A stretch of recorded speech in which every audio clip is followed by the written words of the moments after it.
মানুষ জীবনে অনেক কিছু পরিবর্তন করতে চায়, তার ভাগ্য পরিবর্তন করতে চায়, তার অভ্যাস পরিবর্তন করতে চায়, সে জীবনে অনেক সুন্দরভাবে চলতে চায়, ফিরতে চায়, নিজের জীবনকে গড়তে চায়। কিন্তু কিভাবে?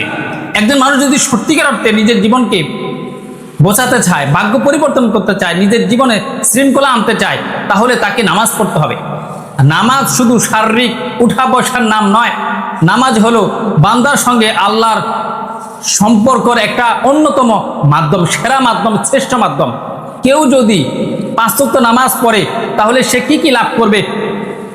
আল্লাহ তাআলা সূরা আনকাবুতে বলেছেন, নিশ্চয় নামাজ অশ্লীল ও খারাপ কাজ থেকে কি করে? বিরত রাখে। একজন মানুষ যদি 5 ওয়াক্ত নামাজ পড়ে তাহলে সেই খারাপ কাজই আস্তে আস্তে তার মধ্যে থেকে চলে যাবে।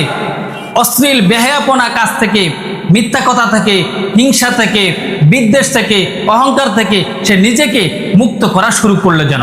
এজন্য আল্লাহ তাআলা বলছেন, নিশ্চয় নামাজ অশ্লীল কাজ থেকে বিরত রাখে। তাই প্রতিদিন কেউ যদি 5 ওয়াক্ত নামাজ পড়ে, সে অশ্লীল খারাপ কাজ থেকে সে বেঁচে যাবে। এই জন্য আপনাকে যদি জীবন পরিবর্তন করতে হয় তাহলে 5 ওয়াক্ত নামাজ দিয়ে আপনার জীবন পরিবর্তন করতে হবে। তাছাড়া আমি মনে করি না অন্য কোনো মাধ্যম আছে। একমাত্র মাধ্যম হলো আপনাকে 5 ওয়াক্ত নামাজ জামাতের সাথে পড়তে হবে। আপনি দেখুন তো, যে রব আপনাকে সৃষ্টি করেছে, দেখেন কত সুন্দর কাঠামো দ্বারা আপনাকে সৃষ্টি করছে, দেখেন কত সুন্দর হাত দিয়েছে, আল্লাহু আকবার। আপনি দাঁড়িয়ে গেলেন আল্লাহু আকবার করে, দেখেন আপনার কিন্তু মুখের ব্যায়াম হচ্ছে, আপনার কিন্তু আত্মার ব্যায়াম হচ্ছে, আপনার কিন্তু হাতের ব্যায়াম হচ্ছে। হ্যাঁ, আপনি বলছেন আল্লাহু আকবার, মানে আল্লাহু আকবার মানে হলো আল্লাহ বড় আর দুনিয়ার সমস্ত কাজ ছোট। দেখেন, আপনি যখন আল্লাহর সন্তুষ্টি লাভ করতে চান, আপনি যখন জীবন পরিবর্তন করতে চান, কারণ আল্লাহ বলতেছে আলা বিযিকরিল্লাহি তাতমাইল কুলুব, একমাত্র আল্লাহর জিকির দ্বারা কলবে শান্তি আসে। এই যে আপনি আল্লাহু আকবার বলছেন, আল্লাহ জিকির হচ্ছে, আপনি সূরা ফাতিহা পড়ছেন, আপনি সূরা ফাতিহার সাথে অন্য সূরা মিলাচ্ছেন, আপনি রুকু করছেন, আপনার মাজা কোমরে ব্যথা, আপনি নামাজ পড়েন আল্লাহ সন্তুষ্টির জন্য, ইনশাল্লাহ মাজা ব্যথা ধীরে ধীরে দূর হয়ে যাবে। তারপর আপনি সেজদা যান, আপনার পুরো শরীরের ব্যায়াম হচ্ছে, আপনার আত্মার ব্যায়াম হচ্ছে।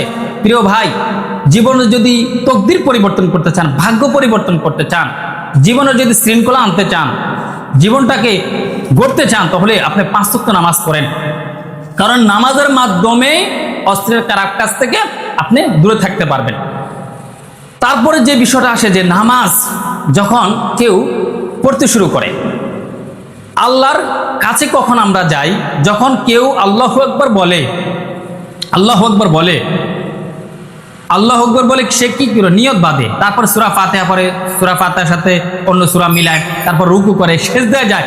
যখন এই কপালটা, এই নাকটা, হ্যাঁ, এই মুখটা আমাদের মাটিতে জমিনে পড়ে, তখনই আমরা আল্লাহর কাছে সবচেয়ে বেশি যাই।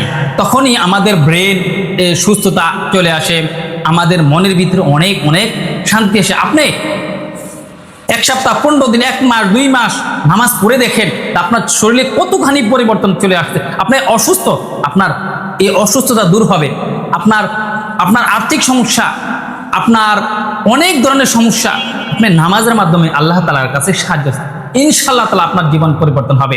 আরে যখন কেউ নামাজ শুরু করে, আপনার জীবনে অনেক গুনাহ করেছেন, আপনার জীবনে আপনার অনেক অনিয়ম, আপনার অভ্যাস ভালো না, আপনার জীবনে শৃঙ্খলা নাই, বিশৃঙ্খলভাবে আপনি চলেন, আপনার জীবনে কোনো শৃঙ্খলা নাই।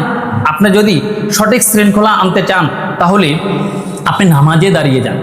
যখন কেউ নামাজ পড়তে শুরু করে, তার মধ্যে তাকওয়া আসতে শুরু করে, ধীরে ধীরে তার মধ্য থেকে যে গুনাহ আগে ছিল সেটা কমতে শুরু করে, একসময় সেই গুনাহমুক্ত হয়ে যায়, একসময় সে মুমিন হয়ে যায়। অতএব একটা মানুষ যদি নিজের জীবনের ভাগ্য পরিবর্তন করতে চায়, নিজের ভালো অভ্যাস করতে চায়, অবশ্যই তাকে কি করতে হবে? 5 ওয়াক্ত নামাজ জামাতের সাথে করতে হবে। আপনি 5 ওয়াক্ত নামাজ পড়ে দেখুন আপনার জীবনে কত শান্তি আসে, আপনার জীবনে কত পরিবর্তন আসে।